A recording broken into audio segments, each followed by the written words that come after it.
สบายดีทุกคนไอ้น้องอีเก้าที่เฮ็ดเวียกอยู่ประเทศเกาหลีใต้และผู้ที่กำลังรับชมอยู่เนาะก็คือเวียกที่ข้อยเฮ็ดนี่เป็นเวียกที่เกี่ยวกับการผลิตอะไหล่ระเบิดเนาะ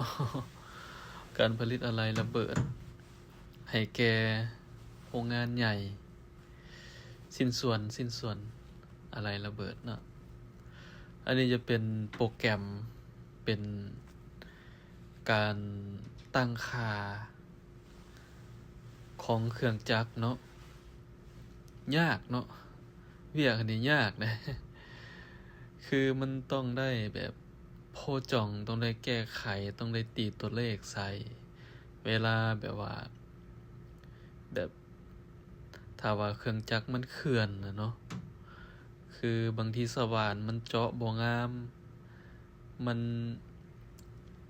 อ่ามันเถือมันนั่นผลิต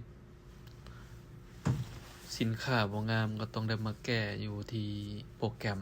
อยู่ที่หน้าจอเครื่องจักรนี่เนาะยากหลายเนาะงานนี่เนาะยากหลายคันผู้ใดเคยอยู่โรงงานแบบนี้ก็ลองคอมเมนต์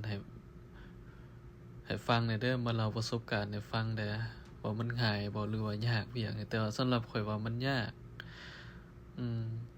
ถ้าว่าเราบ่เข้าใจมันบ่เข้าใจระบบนี่ยากเลยเนาะข้อยมาอยู่นี่เกือบปีหนึ่งแล้วยังบ่ทันเข้าใจอิหยังเทื่อนี่นะเพราะว่าระบบมันเกี่ยวกับระบบแบบคอมระบบโปรแกรมนี่นะตั้งโปรแกรมเปลี่ยนโปรแกรมอิหยังต่างๆ